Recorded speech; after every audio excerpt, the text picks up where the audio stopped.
Chapter 4. Okay. So he was having a little trouble keeping it together. Big deal. The plan was still working, right on schedule. Still no one suspected a thing. Only one more week now. One more week and he could put the final step of his plan into effect. One more week and all his troubles would be over. Nothing could stop him now. Nothing and nobody. It would just be too bad for anyone who tried. Chapter 5. The second week in September. This school year was going to be a disaster. Dina was sure of it. It was Saturday afternoon, the kind of late summer day, when you knew fall would be coming soon. She was standing in the circular driveway in front of her house wearing an old bathing suit under cut-off shorts, washing her mother's silver-colored Civic. But her mind wasn't on the Honda. It was on all the awful things that had happened the past week. First, there were her classes. All of them were harder than she'd expected. Why had she decided to take trigonometry? She'd never pass it in a million years. Second was her social life. It was going to be a replay of last year, when the only reason she ever got asked to parties was because she was Jade's friend. She felt even more tongue-tied this year than last, if that was possible. And last, but definitely not least, was the biggest problem of all, her brother Chuck. She still had trouble believing that he'd been stupid enough to get into a fight the first day of school. Even worse, he'd been carrying a knife. It took 3 teachers to break it up. What a temper Chuck had. The only reason he hadn't been kicked out was that her father had gone to the principal and practically guaranteed there would be no more trouble. Dina had overheard her father yelling at Chuck the night after it had happened. And another thing, Mr. Martinson had shouted in a voice Dina had only heard once or twice before. If you make so much as one misstep, even being caught without a hall pass, you'll be kicked out on your ear. Do you understand? Dina couldn't hear Chuck's answer, but you could imagine the look on his face. The scowl. That was practically the only expression she'd seen on his face all week. He was grounded indefinitely, but instead of trying to make the best of things and hanging out with the family, he disappeared into his room in the basement right after school and stayed there the whole evening, emerging only to eat a silent dinner. It was almost as if he wasn't there. Dina wouldn't have minded, except the whole atmosphere of the house had changed. Everyone was on edge. Dina's father, who was usually the most easygoing man in the world, had become short-tempered, snapping at Dina and her mother over nothing. And Dina's mom, who was always tense anyway because of her job as chief administrator at the Shadyside Social Services Agency, had become even more jumpy than usual. Dina sighed. Who said your teen years were the best of your life, she wondered. She watched as the soapy water slid down the gleaming sides of the Civic, then turned on the hose and began to spray the car down. Hey, Dina! She looked up to see Jade walking up the long flagstone path to the driveway. Hi, Jade, said Dina. What's doing? Jade shrugged. She was wearing a tight, sleeveless, white knit shirt and green shorts, and her hair shimmered like liquid copper in the late afternoon sunlight. I was supposed to go out with Mike Kaminsky tonight, she said, but he just called to cancel. He has a bad cold, or so he says, so I thought I'd come over and see what you're up to. You knew I wouldn't have a date, you mean, said Dina. Hey, don't get all uptight, said Jade. I just thought I'd drop by is all. Dina turned off the hose and stood looking at the car critically. Hey, it's okay, she said. My mom and dad went into the city for a concert. They left me money to order in pizza and rent a couple of movies. You're welcome to join me. Sounds like fun, said Jade. Then she smiled her mischievous smile. What about Chuck? She asked. Forget about him, said Dina. He's Mr. Antisocial. He only comes out of his room to eat. I'll bet I could change that, Jade said. I said forget it. Okay, said Jade. He sure is good looking. What a waste. I don't believe I washed the car, Dina said, staring out the window. It'd been pouring rain for the last hour. My mother says it never fails, said Jade. Washing the car can make it rain even if there aren't any clouds in the sky. Want more pizza? Dina asked after a moment. She pushed a big square box across the coffee table to her friend. I'm stuffed, said Jade. Maybe we ought to see if Chuck wants some. Will you forget about him? Said Dina. He's probably in his room plotting to overthrow the whole high school. Come on, let's watch another tape. I have a better idea, Jade said. I think it's time for Rob Morrell to get another call from his secret admirer. Ah, Jade, I don't know, said Dina. For some reason, her heart had started beating fast, as if she had just run a race. Come on, Dina, pleaded Jade. Let your secret side out. Well, I suppose it's just harmless fun, said Dina. Exactly, said Jade. Harmless and fun. She already had the phone book open and was punching the numbers into Dina's phone. She held the phone to her ear a moment, then thrust into Dina's hand. Here, she said, sounding excited. It was just like last week, only better. Dina wasn't the least bit nervous when she started talking. If anyone was nervous, it was Rob. He was tripping all over his tongue. Well, couldn't we go out for a cup of coffee? He asked after a few minutes of chatting. I think you mean a cup of coffee, Rob, Dina said in her sexy whisper. And I liked it a lot. But first, I have to be sure. Sure of what? Of you and of things. She was trying to think of more to say when there was a sudden hollow click on the line. Hello, said Rob. Hello? Are you still there? He sounded afraid that she had hung up. There must be trouble on the line, said Dina. I'm sorry, Rob, but I have to go now. I'll call again one evening soon. She hung up, feeling giddy with power. That was great, said Jade. But what was that noise? I don't know, said Dina. Maybe there's something wrong with the phone. I hope not, Jade said. Hand it over, it's my turn. Who are you going to call? I thought I'd try Mike Kaminsky, she said. Find out if he really had a cold tonight. She began punching the numbers, but before she could finish, there were 3 hard knocks on the door, and it swung open. There stood Chuck, wearing cutoffs and a turquoise-colored RAM t-shirt, grinning in that goofy way he had. Hello, girls, he said. Chuck, didn't you ever hear of privacy? Said Dina. Hey, we're family, right? Countered Chuck. Then, turning to Jade, he added, What's your name? Dina glanced at Jade. She was looking at Chuck as if he were the lead singer in the world's hottest new rock band. Dina sighed. Chuck, she said, I'm Jade Smith, cut in Jade, smiling her widest, most honey-dripping smile. I'm Chuck, said Chuck, smiling right back. And I'm going to throw up, Dina thought. Chuck sat on the antique bench Dina kept in front of her dressing table. With his powerful muscles and big frame, he made it look like a piece of doll furniture. What are you doing in here? Said Dina. Hanging out, said Chuck. But I don't need to ask what you girls are doing in here. Or should I say, what you're up to. What do you mean? Said Dina. This is your secret admirer, Rob, he said in an imitation of Dina's sexy whisper. I'd just love to get together with you sometime. You've been spying on us, said Dina. She felt herself blush to the roots of her hair. That explains the clicking noise, said Jade. I wasn't spying, said Chuck. I just happened to pick up the phone. I'm sure Dad will be interested in what you're up to. Chuck, no, said Dina. You wouldn't tell. Dad would take my phone away. So what, said Chuck. You don't need one if all you know how to do with it is make silly calls to a bunch of stupid high school boys. I mean, if you want to play around on the phone, at least have some imagination. And I suppose you have a better idea. I might, said Chuck. Stop arguing, you two, said Jade, not looking at all perturbed. She gave Chuck a mischievous smile. Why don't you show us what you have in mind? Wait a minute, said Dina. Why don't we just forget the whole thing? I don't think... Come on, Dina, said Jade. It's just harmless fun. You said so yourself. What's wrong with letting Chuck in on it, too? Oh, no, thought Dina. Chuck's ideas were bound to be trouble. But what could she do? If Chuck told on her, that would be the end of her telephone, if not of her entire social life. And after all, Chuck was acting sort of friendly right then. Maybe he was just lonely. Okay, Chuck said. But no more of this dinky, oh Rob, you're so handsome stuff. Let's make some real calls. Like what? Said Jade. Let me see the phone book, said Chuck. He thumbed through the Shadyside directory for a moment. What a hick town, he mumbled. What do people do around here for fun? He asked after a minute. A million things, said Dina, feeling furious. The same things you do in any city, probably. Go to the movies, go dancing, miniature golfing, bowling. Bowling, that's good, said Chuck. He flipped through the yellow pages. Here we go, Shadyside Lanes. He punched in a number. After a moment, a woman's voice sounded over the speakerphone. Good evening, Shadyside Lanes. I'm only going to tell you once, said Chuck. He had dropped his voice really low and was speaking in kind of a gravelly tone. There's a bomb planted somewhere on your premises. It's time to go off at 10. Who is this? Demanded the woman. She sounded scared. You have 15 minutes to evacuate, said Chuck, and he hung up the phone. Chuck, said Dina, shocked and appalled. How could you do that? Calling in a bomb threat is serious.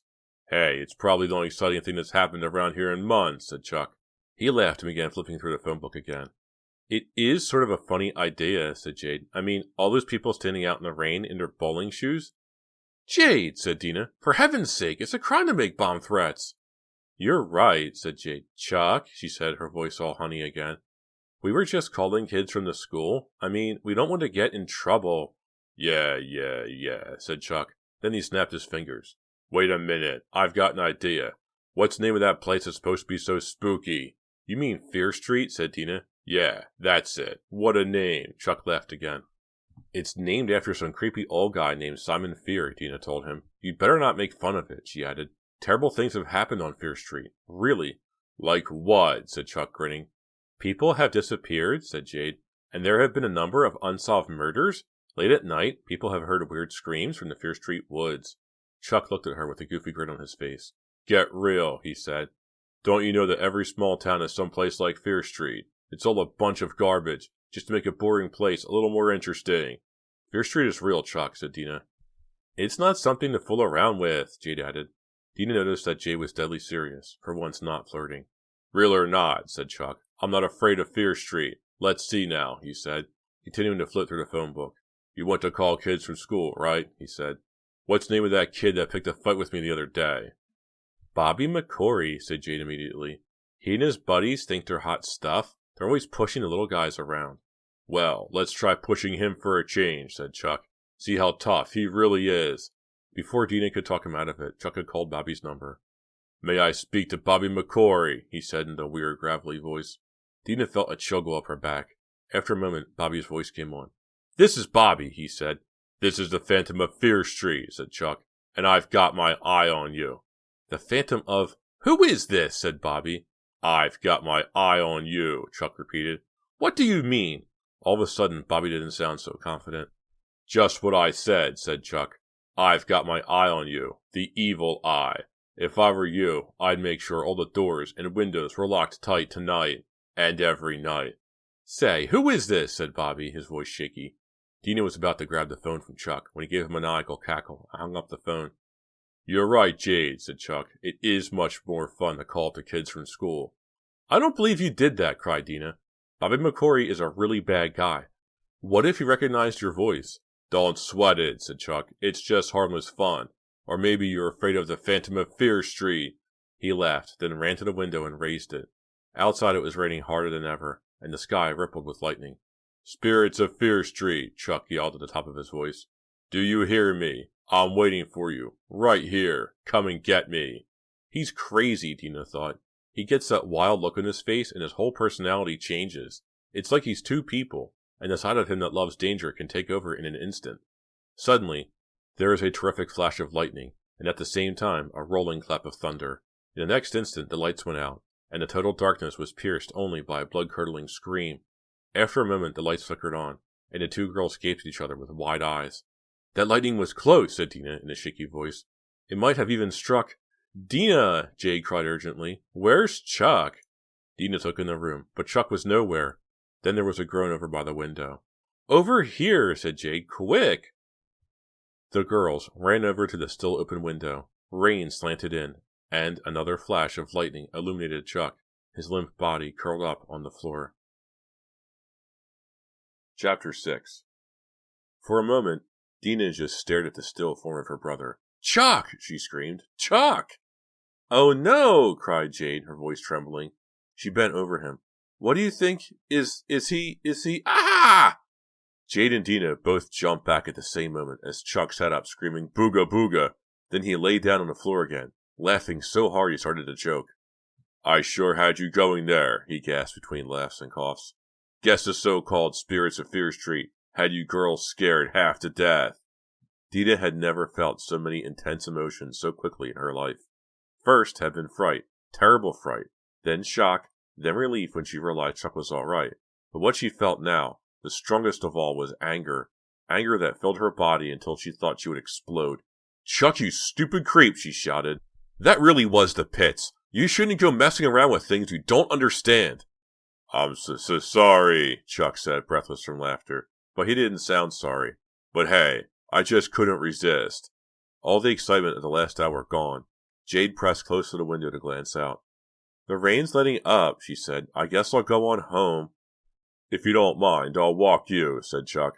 After all, there are strange things out there in the night. And he started laughing again, turning his goofy grin on Jade. Dina was still furious, but Jade didn't seem to mind at all. In fact, she was looking at Chuck as if she didn't care that he was the Phantom of Fear Street. The next day, Chuck apologized and offered to help Dina with her math homework. It was as if he were two people, she thought. One Chuck, the one with the grin, was kind and brave and funny. The other Chuck was mean and immature. Dina was beginning to care a lot for the first Chuck. She just had to think of a way to encourage that side of him. She was still thinking about the two Chucks the next day at school. and nearly bumped into Rob Morrell in the hall on her way to French class. "Excuse me," she said. "My fault," said Rob. "How you doing, Dina?" He gave her a big, friendly smile, and her heart began to pound as she stammered for an answer. She remembered the past week, when she had felt so powerful after her first anonymous call to Rob. But after what happened the past Saturday night, she didn't feel powerful anymore. Instead, she felt a little dirty and ashamed. She wasn't sure what had changed, except that the calls Chuck had made were mean. They could even be dangerous. The calling game wasn't fun anymore, and she wasn't going to do it again. She talked to Jade and Chuck and convinced them to stop. She had her chance in the lunchroom later that morning. She was just about to bite into her mystery meat sandwich when Jade plopped her tray down across the table. "Dina, did you see this morning's paper?" she asked, her eyes sparkling with mischief. "No," Dina admitted. "Listen, Jade, I've got to talk to you." "Sure," said Jade, "but first take a look at this." She thrust the Shadyside Morning Press at Dina, nearly knocking over Dina's milk carton. It was open to the front page, and an article was circled in red. As Dina began to read, she felt her heart sink. Bomb threat a hoax, police say. Shadyside police were called to investigate a bomb threat at the Shadyside Lanes at 9:45 p.m. Saturday night. Although the entire building was evacuated, officers found no trace of explosives. Louise Cameron, night manager for Shadyside Lanes, reported that the phone threat was made by a male with a hoarse voice. He sounded like he meant business, she said. Corey Brooks, a student at Shadyside High School, was among the more than 30 patrons who waited outside in the rain while the building was searched. "Nobody panicked," he said, "but I wish they'd have let me finish my game. I was bowling the best game of my life." Although they admit they have no leads, police spokesman Lieutenant Evan Frazier says the investigation is continuing. "It may have just been a crank call," he told the press, "but we can't rule out terrorism. We're taking this threat very seriously." When she had finished reading the article, Dina felt sick and ashamed. She glanced over at Jade, expecting to see shame on her face. Instead, Jade's eyes were shining, and her face was flushed. She looked excited. "Can you believe it?" she said. "We actually made the front page of the paper." For a moment, Dina just stared at her friend in disbelief. "Are you crazy?" she said. "This is serious. It says here that the police are investigating." "Oh, they'll never find us," said Jade. "What's this us stuff anyway?" Dina went on. "It was Chuck who phoned in the bomb threat." "Lighten up," said Jade. "Nobody was hurt." "No," Dina agreed, "but they could have been. What if someone had panicked at the bowling alley? And what about the other call, the one Chuck made pretending to be the Phantom of Fear Street?" For a moment, Jade's face changed, and Dina could see a flicker of fear in her eyes. "What about it?" Jade finally said. "That wasn't so harmless," Dina went on. "That call was really scary. He really wanted to frighten Bobby McCory." Jade was frowning now. "All right, so maybe Chuck shouldn't mess around with Fear Street when he makes calls." "But I like telephoning, and you do too. Admit it, Dina." "Well, maybe the calls made the kids at school were fun," said Dina. "But Chuck's already in enough trouble, and I don't trust him. Besides, making those calls is basically wrong. We've got to stop." "Oh, really?" snapped Jade. "Since when are you a majority? It seems to me there are 3 of us involved. Maybe Chuck and I ought to have a say." "It's my phone," said Dina.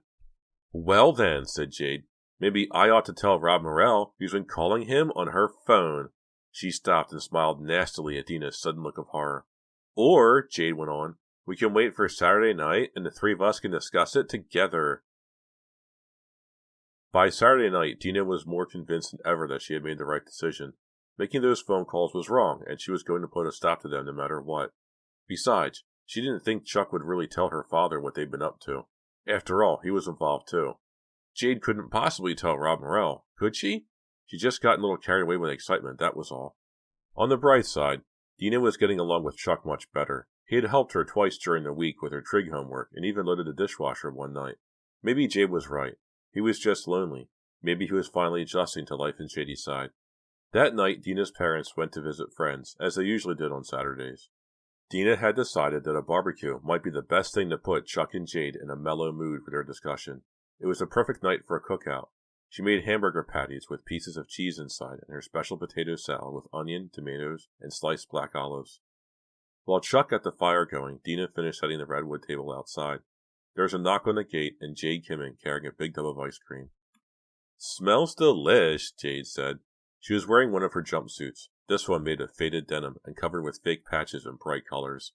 Dina saw Chuck look at her appreciatively before he turned back to the barbecue. The hamburgers were perfect, charred outside and juicy on the inside, and both Jade and Chuck had seconds and thirds of the potato salad. After the meal, Chuck seemed to relax for the first time since he had come to Shadyside. Maybe everything was going to be alright after all, Dina thought. The three teens were sitting on the patio in lounge chairs, eating peach ice cream and listening to Dina's portable tape player. The sky had darkened to the deep purple that comes before a true night, and Dina had her head tilted back, watching the stars appear one by one. "Great dinner, Dina," said Chuck, and she smiled. He'd actually called her by her name instead of kid. "I love that salad," said Jade. "The whole thing was fabulous." "Okay," Dina told herself. "There'll never be a better moment." "Listen, guys," she said. "We have to have a serious talk. I don't think we should make any more of these phone calls." "Okay," said Chuck. "Fine," said Jade. "In fact," Dina went on, "I think we—" She stopped. "What did you say?" she asked. "We agree," said Jade. "Chuck and I already talked it over." "Yeah," Chuck said. "Jade convinced me it's dumb to take a chance like that, especially since our old man works for the phone company." Dina turned to stare at her brother and her friend. Jade had convinced him? When had they talked? It looked as if Jade was going to be a good influence on Chuck, whether he liked it or not. "What else did you want to talk about?" asked Jade. "Nothing, I guess," said Dina. She had never expected to win so easily. It was almost completely dark now, and she saw Chuck's hand slide across the space between his chair and Jade's, to clasp Jade's hand. Dina felt a flash of jealousy for a moment and thought of Rob Morrell, but mostly she was glad for Jade and Chuck. It looked as if they could be good for each other. Dina was thinking that it was so peaceful and nice out there that she could stay forever, eating ice cream and hanging out. The last strains of Dire Straits died down, and she got up to change the tape. She was just pushing the eject button when a dark, fluttering shape brushed her face. She screamed and jumped back. "What's wrong?" called Chuck. "There's a bat!" Dina cried in horror. She ducked and ran into the den through a sliding door. Outside, the bat was fluttering crazily around the patio light. "A bat?" Jade shrieked. She jumped up and followed Dina inside. "Hey girl," said Chuck. "Relax. It's not carrying a switchblade or anything." "Very funny," called Dina from inside. "Bats give me the creeps." "Me too," said Jade. "Chuck, come on in." "Sure," he said. He slid the door open and stood for a moment in the opening. "Close it!" shrieked both Jade and Dina. "Close it! You'll let the bat in!" "Here, bat, bat, bat," Chuck said. But he slid the door shut and flopped onto the small other armchair by the fireplace. "What is it with you two?" he said. "Our small-town girl's afraid of everything." "Most people with any sense are afraid of bats," said Dina. "They can carry rabies." "That's not why you're afraid of them," said Chuck. "It's superstition. Just like that nonsense about Fear Street." "Fear Street isn't nonsense," said Jade. She sat down on the arm of the chair next to Chuck. Dina thought she looked beautiful in the dim light, and also afraid. "Don't you see," said Chuck. "All that stuff you've heard happened on Fear Street. It's all exaggerated or made up. It's like the boogeyman. People tell those stories to scare each other." "For your information," said Dina, "there are no birds in the Fear Street woods. Scientists from all over the country haven't been able to find out why." Chuck laughed. "No birds," he said. "Now that's what I call a terrifying problem." "People have disappeared," said Jade. "Houses have mysteriously burned down." "Ha!" said Chuck. "Houses. You mean people actually live on Fear Street?" "Well, yes," Dina said. "Who then?" said Chuck. "Monsters, ogres, witches, Dracula?" "I don't know," said Dina. The conversation was making her more and more nervous. "I don't know anyone who lives there." "That's just the point," said Chuck. "Now I'm going to prove to you that there's nothing about Fear Street to be scared of. I'll show you that only ordinary people live there." He switched on the overhead light and reached for the phone book. "Chuck, what are you doing?" cried Dina. "You promised—" "I promised not to make any more prank phone calls," said Chuck. "This is different. I'm about to change your lives forever. After this, you'll never be afraid again." His finger had stopped at a number in the book, and he reached for the phone. "Who are you calling?" asked Jade. Her face was glowing with excitement the way it had the weekend before. "I don't know," said Chuck. "It's just the first name I found listed on Fear Street." He switched on the loudspeaker and punched in the number. The burring sound of the phone on Fear Street filled the room. "I'm going to prove to both of you there's nothing to be afraid of." The phone kept ringing. Dina counted 15 before Chuck said, "No one home, I guess. I'll have to find another." On the 16th ring there was a click, followed immediately by a breathless gasp. Then the shrillest, most frightening-sounding voice Dina had ever heard cried out, "Please! Please come quickly! He's going to kill me!"